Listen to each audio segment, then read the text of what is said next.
Meu amigo, minha amiga, seja muito bem-vindo ao nosso primeiro editorial do dia dessa segunda-feira. Pois é, eu sei que eu fiquei devendo para vocês nesse final de semana, mas assim, foi um pouco difícil para trazer vídeo para vocês, gravação. Não nego para vocês que o fato de trabalhar sozinho às vezes é um pouco puxado, tá? Então pretendo logo arrumar alguém para estar me ajudando para não deixar vocês na mão, tá? Já são 4 anos que a gente faz esse conteúdo de domingo a domingo e nos últimos dias eu tive mais cansado, o escritório deu mais trabalho, a empresa de exportação e imigração acaba que a gente precisa dedicar um pouco mais, mas voltamos, né, para trazer conteúdo de qualidade, tá? Hoje, dia 28, segundona, dia de trabalhar para a Janja poder viajar. E vamos para cima, né? A gente tem muita matéria. Tem essa aqui do Marco Rubio que, meu amigo, né? Essa aqui é de arrancar o dedão do pé, né? Porque eu tô vendo uma investida aí muito grande do Donald Trump contra, né, o bigodudo do Maduro.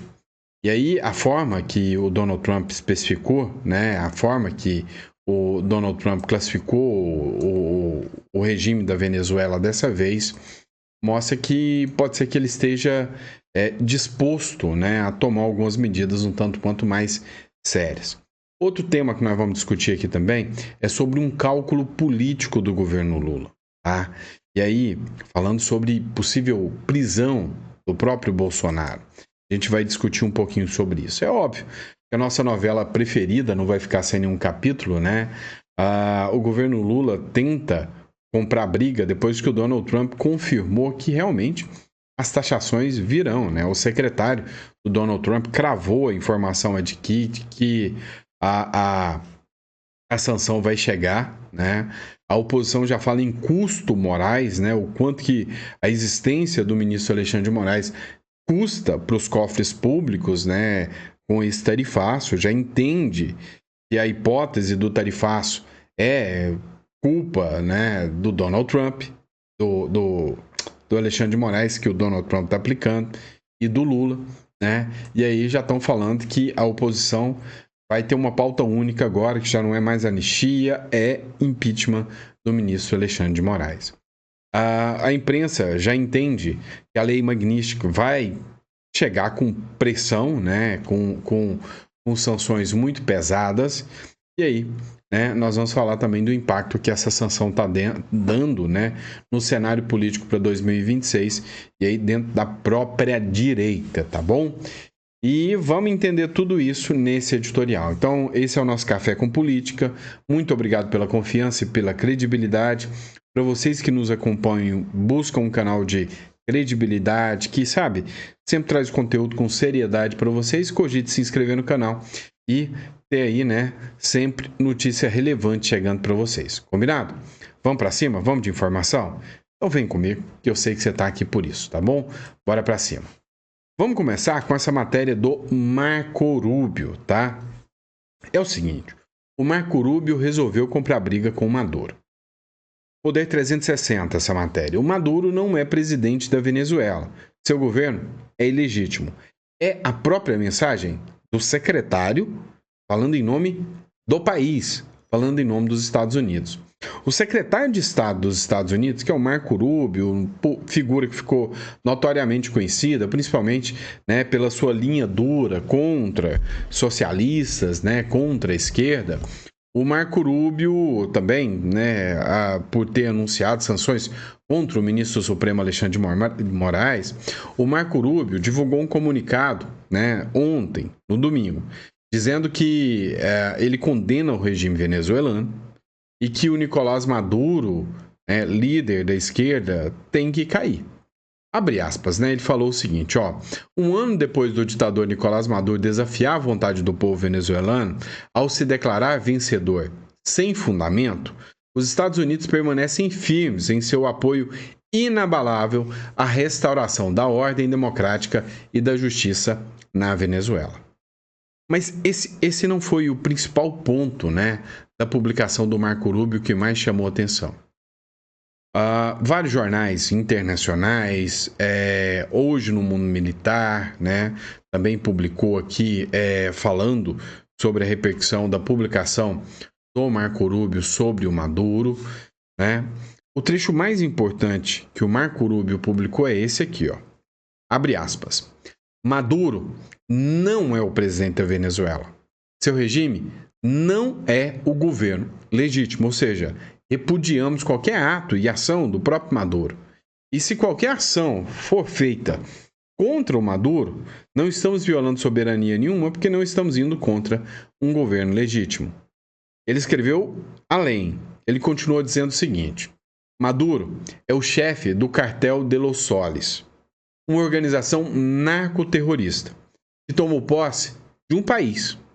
E ele está sendo indiciado por tráfico de drogas para os Estados Unidos.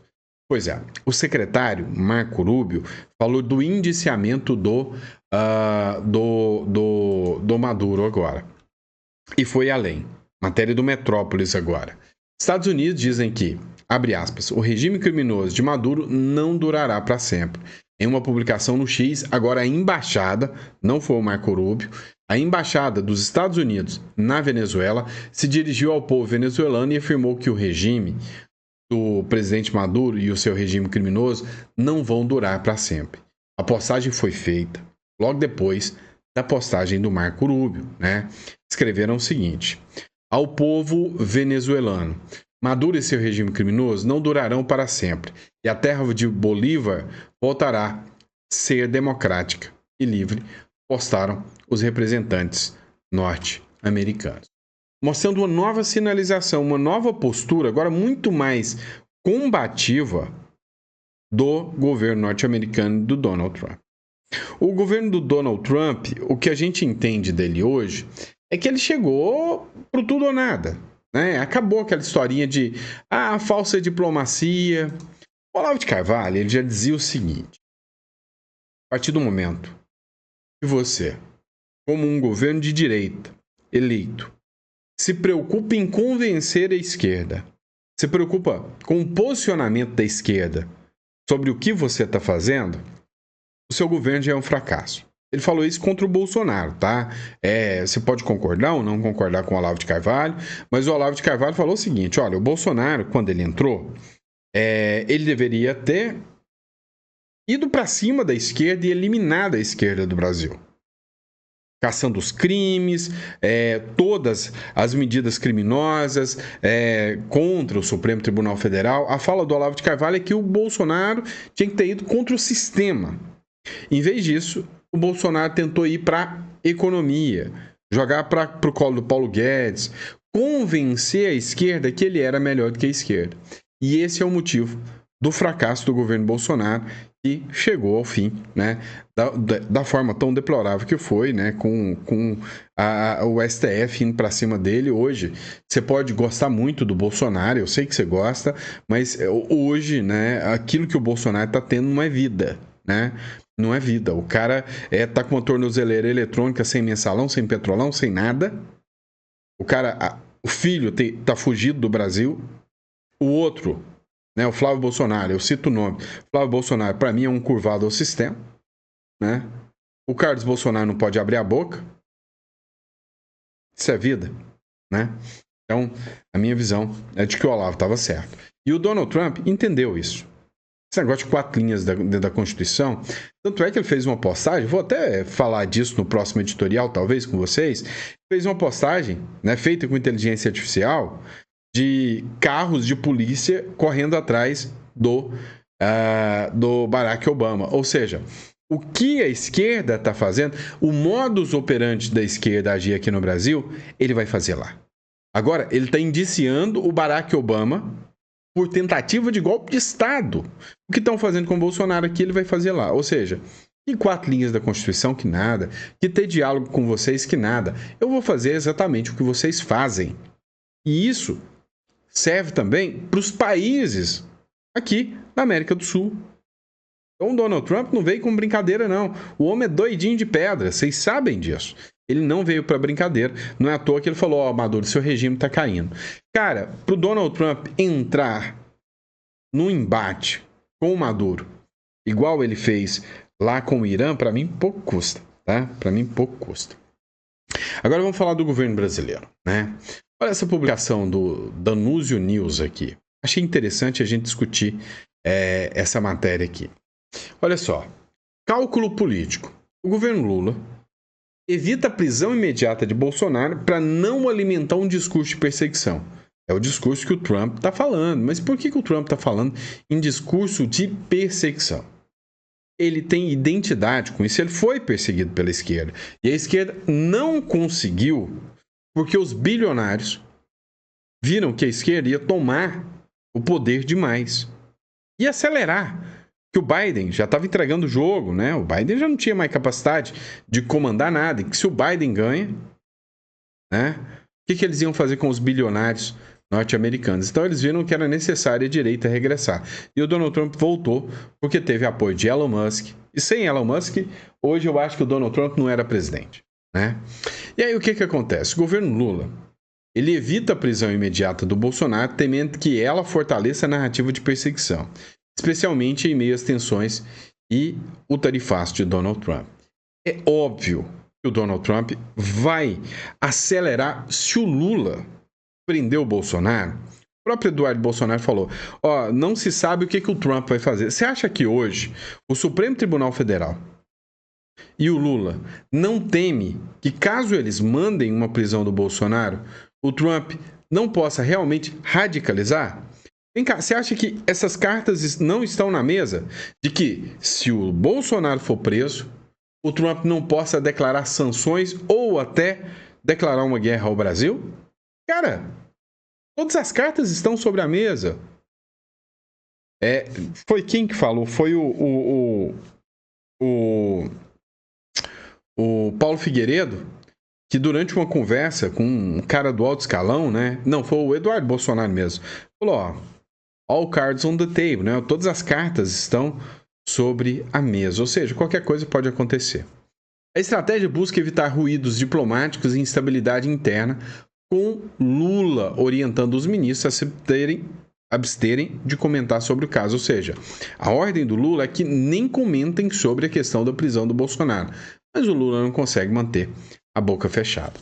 E aí vem essa matéria da Jovem Pan, publicada ontem, né? Domingo, na verdade, há 14 minutos atrás, essa publicação aqui, dá para você ver, 14 minutos atrás.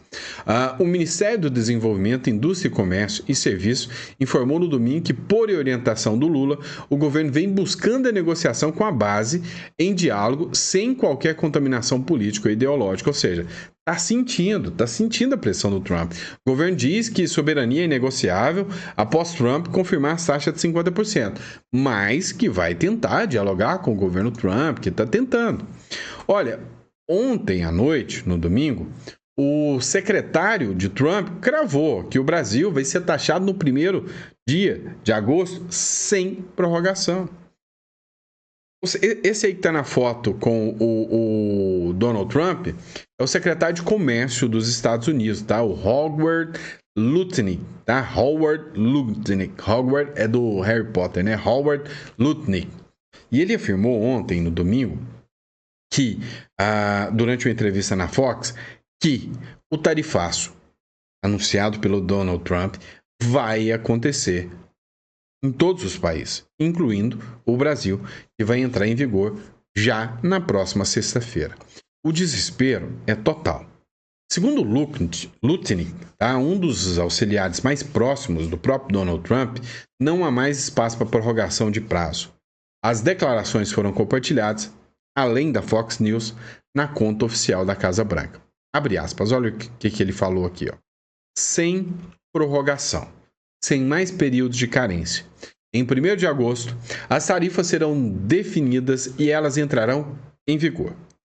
A alfândega começará a arrecadar o dinheiro, fecha aspas, disse o Lutnick, né? Apesar de descartar qualquer possibilidade de negociação, o próprio governo Trump falou, eu não quero negócio, não quero negociar nada.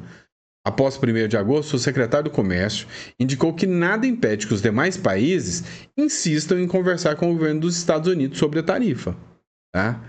Mas diz que as pessoas podem falar depois que as tarifas vierem, mas que as tarifas chegarão a isso chegarão. E aí, né, o deputado Alex Brasil fez uma publicação dizendo que tudo isso, né, e aí é o discurso da oposição, é o custo Moraes. Ele falou o seguinte, abre aspas, o custo Moraes é a chaga que gangrena na economia brasileira, um tumor plantado pelo ativismo judicial de Alexandre de Moraes que esmaga empresas e espanta investimentos com sua caneta tirânica.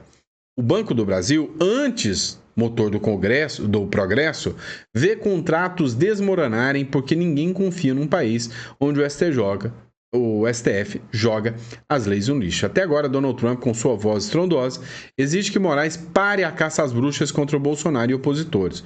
Uma perseguição política descarada que envergonha a democracia. Enquanto Moraes se fantasia de guardião do Estado Democrático de Direito, o Brasil vira um pária global, com as fábricas fechando, desemprego explodindo e o capital fugindo para onde a toga não manda mais que o mercado.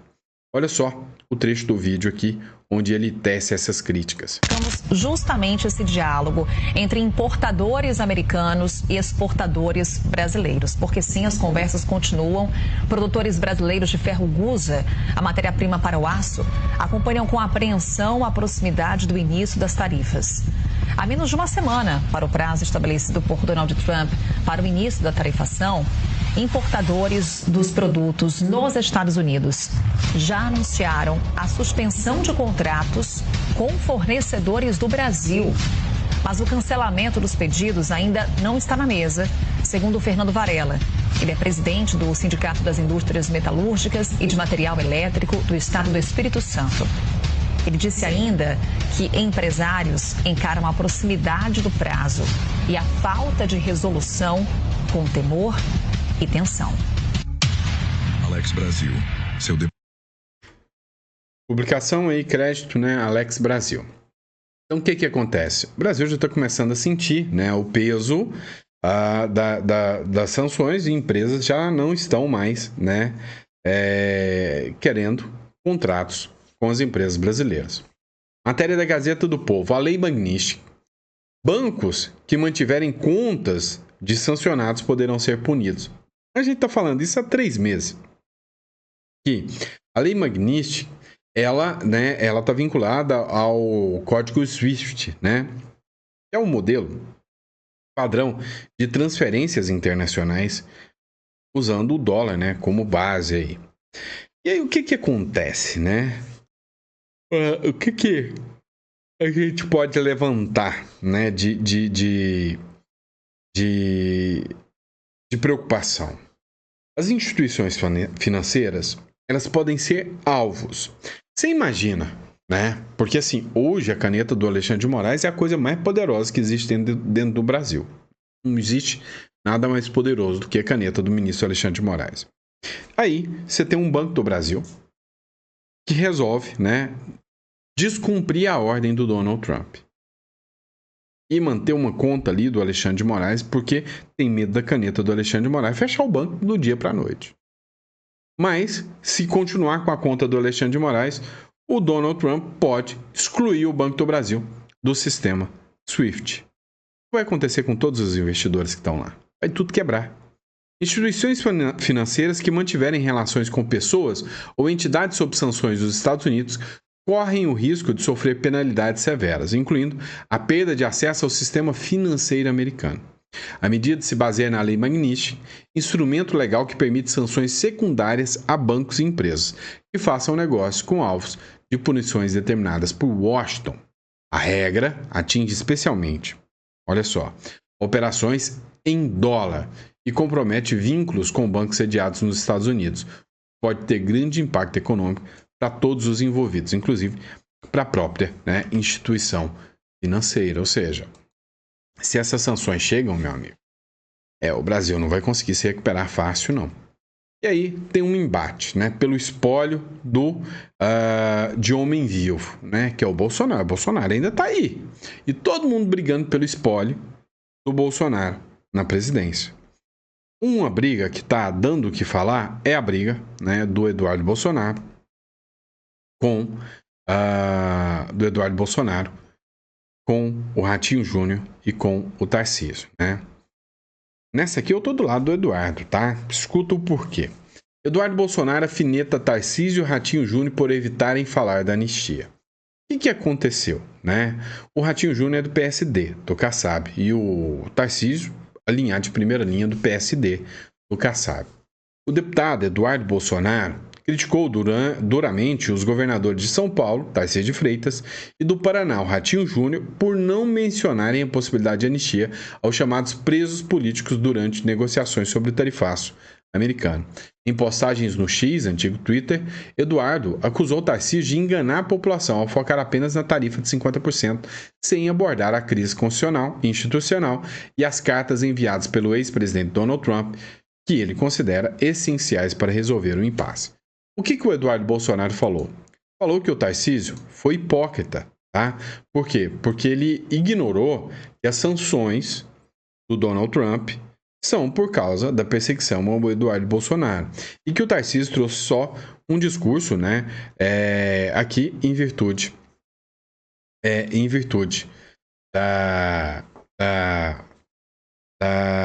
das tarifas. Ignorou o que está acontecendo no Brasil hoje. Vou trazer um trecho aqui.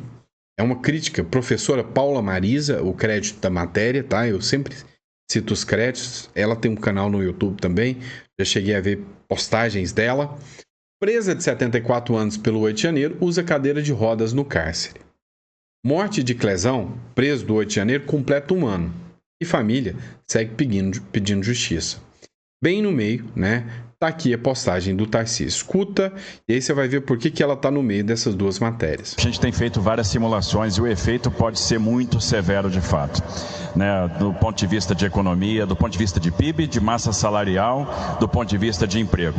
Então a gente está vendo que isso pode trazer um efeito que pode variar de 0,3% a 2,7% do PIB. A gente pode estar falando de 44 mil a 120 mil empregos a menos. Isso eu estou falando só do cenário de São Paulo. A gente pode estar falando aí de uma perda de massa salarial de 3 bi a 7 bi por ano. Então, de fato, é muito impactante. Agora, o que me preocupa é o pequeno produtor de café, porque em cada contêiner que sai do Porto de Santos, sai lá um blend de vários pequenos produtores, cooperativados. Me preocupa uma empresa global como a Caterpillar, que fabrica, é uma das únicas plantas que fabrica toda a série de equipamentos e que exporta muito para os Estados Unidos. E aí uma empresa global pode desligar a chave aqui, ligar em outro lugar para fazer essa exportação, e isso traz um efeito na cadeia, porque tem as empresas que fabricam os aços planos, que fornecem para a Caterpillar. Me preocupa a Embraer, que manda os aviões executivos que são fabricados em Gavião Peixoto, manda os aviões da aviação comercial que são fabricados em São José dos Campos, e a gente está falando de impor um ônus significativo. A indústria da laranja tem uma estrutura própria, logística para isso, então o efeito é maléfico. O que a gente está fazendo aqui? Primeiro ponto, vamos liberar um crédito subsidiado, um crédito muito mais barato, né, com uma taxa de juros subsidiada, com 5 anos para pagar, com 1 ano de carência, para tentar dar um fôlego, tentar dar fluxo de caixa. Segundo, vamos fazer uma grande liberação de créditos acumulados de ICMS, e a gente está estudando outras medidas. Terceiro, estamos conversando. A gente está buscando parlamentares americanos, estamos buscando os contrapartes americanos, as empresas americanas, tentando pegar agentes do governo americano que possam sensibilizar para o tamanho do problema. Né? E estamos fazendo isso de uma forma profissional, de uma forma silenciosa, para ver se a gente consegue atenuar esses efeitos. Porque, infelizmente, hoje, a gente vive um momento onde se busca tirar proveito político de tudo, se busca dividir o país. E aí o Ronald Reagan tem uma frase que é célebre, né, e que é super importante, super atual para o momento que a gente está vivendo. A gente nunca vai fortalecer o fraco enfraquecendo o forte. A gente nunca vai fortalecer o assalariado prejudicando o empregador. A gente nunca vai ajudar aqueles que precisam da ajuda permanente do Estado, fazendo o que eles deveriam também fazer. E é isso que a gente não pode aceitar. Esse cenário de nada pode estar acima do interesse nacional. E quando a gente fala em soberania, a pior agressão à soberania é a divisão interna. A divisão interna é o que enfraquece o país. Então, se a gente não botar a bola no chão, não agir como adulto e não resolver o problema, quem vai perder é o Brasil. E a consequência virá. E aí nós vamos trabalhar para que a consequência não venha. Vamos lá. Essa matéria do Metrópolis, né? E aí a gente precisa levar em consideração 2 pontos. Vamos falar como gente grande aqui, tá? Sem auê, sem oba-oba, tá? O primeiro ponto que vocês precisam saber, tá? Eu concordo 100% com os discursos, né, de que primeiro tem que discutir a liberdade e a economia, né, ela não pode existir sem a liberdade. Afinal, quem é que vai investir num país onde, né, por uma briguinha com o juiz, ele manda bloquear uma outra empresa, como aconteceu com a Starlink, em relação ao X? Então, assim, é óbvio que o atentado contra as liberdades que acontece hoje no Brasil impacta demais a economia. Então, você falar só de economia sem entender o impacto do ataque às liberdades nessa economia é ser ingênuo demais. Então, a crítica do Eduardo Bolsonaro ao Tarcísio de Freitas é a seguinte: peraí, ô Tarcísio, tá falando só de economia por quê? Porque não existe economia no meio de uma ditadura. Alguém que fala em economia, né, lá em Cuba, lá na Venezuela, a economia lá vai bem, né? Então, assim, a crítica do Eduardo Bolsonaro é justa, muito justa. A crítica faz sentido. Afinal, a economia vai desandar. Agora, por que este momento não foi o momento adequado da crítica do Eduardo Bolsonaro? Você tem que entender o seguinte: quando você vai falar para crianças, você usa uma linguagem de criança. Quando você vai falar para políticos, você usa uma linguagem de políticos. Quando você vai falar para empresários, você usa a linguagem dos empresários. O Tarcísio, ele estava dando uma palestra lá na XP, né? Um local, um fórum de investidores. E aí tá todo mundo metendo pau no Tarcísio, né? Por causa da palestra dele não ter citado o 8 de janeiro, a palestra dele não ter citado a necessidade de anistia e que isso é culpa, né? Só resolveria com anistia ampla, geral e restrita. Não. Aqui eu já discordo, tá? Porque eu acho que o Tarcísio foi certo, era um discurso ali para empresários, ali não era hora dele politizar. Agora, ele foi crítico, dizendo, olha, isso aqui está acontecendo, a maior soberania que nós podemos ter é defender os interesses e as pautas nacionais, coisa que o governo atual não está fazendo. Então, cara, por causa deste discurso, entrar no embate com o Tarcísio, eu acho que é contraproducente. Amanhã, se a gente tiver só o Tarcísio e o Lula concorrendo, e o resto todo mundo inelegível, eu ainda prefiro o Tarcísio. E aí, você descer a linha no Tarcísio agora, é contraproducente, tá? Concordo com o Eduardo sobre as suas críticas, de que não há economia pujante, né, sem liberdade. Mas, cada coisa no seu momento. E aí, matéria do Metrópolis. Inimigo comum. Tarcísio, Caiado e Ratinho vêm à direita unida em 2026. Em meio à profusão de pré-candidaturas da direita à presidência da República nas eleições, 3 dos governadores cotados para disputar o Planalto no ano que vem manifestaram nesse sábado confiança de que o campo conservador estará unido contra o presidente Luiz Inácio Lula da Silva, que deve tentar a reeleição. O Bolsonaro vai apoiar um desses 3. Tá? Se você está achando que o Bolsonaro vai lançar o filho dele ou vai lançar a Michelle, esquece. Tá?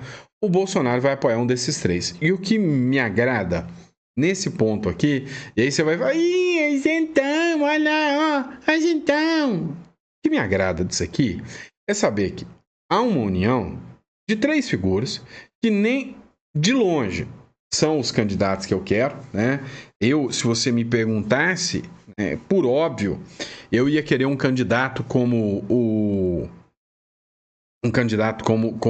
o Milei, um Milei da vida, né? Então, para mim, nem Caiado, nem Tarcísio e nem Ratinho se equiparam ao Milei. O Caiado, com o discurso da segurança pública, bate um bolão, é o melhor dos 3 no discurso da segurança pública. Goiás é diferenciado, né, a questão da segurança pública. O Tarcísio, na questão econômica, é um cara que herdou, né, aí o estado mais pujante, né, economicamente, mas está fazendo um trabalho excelente. E o Ratinho também não vem fazendo um mau trabalho. né, no Paraná. Os 3 unidos é muito melhor que desunidos nessa hora. Então, assim, quem não tem cão caça com gato, né? Agora, o Flávio Gordon foi repostado aqui e olha só o que ele escreveu. Essa coisa de, estou pensando no produtor, no exportador brasileiro. Não passa de mentira. Porque com a manutenção de Alexandre de Moraes e Caterva no poder, ou seja, com a manutenção da ditadura socialista e anti-americana que subjuga o Brasil, não apenas o produtor vai se estrepar, como a mãe do produtor, a avó do produtor, os filhos, os netos e bisnetos do produtor. Então, vamos parar de desculpinha esfarrapada para mascarar a covardia. Cara, tá todo mundo aplaudindo este discurso aqui. E por quê? Porque o cara tem razão. Sim. Cara, se continuar esse discurso, todo mundo vai se estrepar. Só que é o seguinte, pelo menos, talvez o sistema ainda tente fingir normalidade. E se for fingir normalidade, figuras como Tarcísio, Caiado e Ratinho agora radicalizarem, só vão deixar os caras inelegíveis. Eu defendo, né, a não radicalização. Você quer um exemplo? Vou te dar um exemplo. Para mim, o Brasil está indo a galope para o lado da Venezuela. Mas é galope mesmo. É galope. Qual que é o grande problema? O problema é que a Maria Corina Machado era quem dizia as verdades contra o Maduro. E quem diz a verdade contra o Lula, o que acontece? Olha o que aconteceu com o Eduardo Bolsonaro. Olha o que está acontecendo com o Felipe Barros. Olha o que está acontecendo com o Nicolas, que o TRE pode caçar ele, porque ele falou verdade sobre um livro pornográfico. Não é? Olha o que aconteceu com o Pablo Marçal. 3 ineligibilidades já. O Caiado já sentiu na pele. Teve a ineligibilidade, depois foi revogada. Quem abrir a boca e falar a verdade agora e radicalizar agora, tá fora do play. Tá fora do jogo. A brincadeirinha não vai acontecer. Foi assim. Até que precisava de alguém para ser o nome para enfrentar o Maduro. E aí apareceu Edmundo Gonçalves, o cara que não era radicalizado. O cara que estava dentro do play e o cara que pôde ter o nome dentro da candidatura. Você lembra que a Maria Elvira Salazar, né? Tinha uma outra, Elvira, né? Não, outra é Salazar, se eu não me engano, que foi tentar fazer a candidatura, o site estava fora do ar, ela não conseguiu fazer a candidatura. Por quê? Porque ela tinha o mesmo discurso da Maria Corina. Maria Elvira Salazar, não, desculpa, a Corina, tá? Errei o nome. A Corina na Venezuela. Também não deixaram. Não deixaram. Ela nem fazia a candidatura. Aí ela teve que pegar alguém lá do bolo do Centrão e falar, então, eu apoio o Edmundo Gonçalves. Tá, o nosso Edmundo Gonçalves é o Tarcísio de Freitas. Então, desculpa aí, mas concordo que o que o Eduardo Bolsonaro está falando é verdade. Mas não acho que o Tarcísio abrindo a boca e falando agora em anistia é que vai ser a solução do problema. O que vocês acham? Tô tentando, assim, ser pé no chão, tá? Se dependesse de mim, né? Tarcísio, Ratinho, todos os políticos iam falar altas verdades, ir lá acampar, fazer greve de fome na porta do Congresso, todo mundo. Só que eles não vão fazer isso. E o regime sendo quem é, o que a gente precisa? Precisa, né? De que ainda tenham nomes viáveis e disponíveis para pelo menos fazer um contraponto. E para pelo menos depois tentar abrigar e ter uma resposta como a do Marco Rubio agora. Olha, o fulano de tal, o Lula ou o ciclano não é o presidente eleito. O Maduro não é o presidente eleito. Ele é só um líder de cartel e não vai durar para sempre. Nós vamos para cima. Agora, se não tivesse a eleição com Edmundo Gonçalves para ninguém para concorrer, será que os Estados Unidos ia ter a possibilidade de falar isso? Pois é. Não sei. Deixe seu comentário aí. O que você acha sobre essa situação? Fechou? Obrigado, pessoal. Fica com Deus. Eu vejo vocês daqui a pouco, meio-dia, no próximo editorial.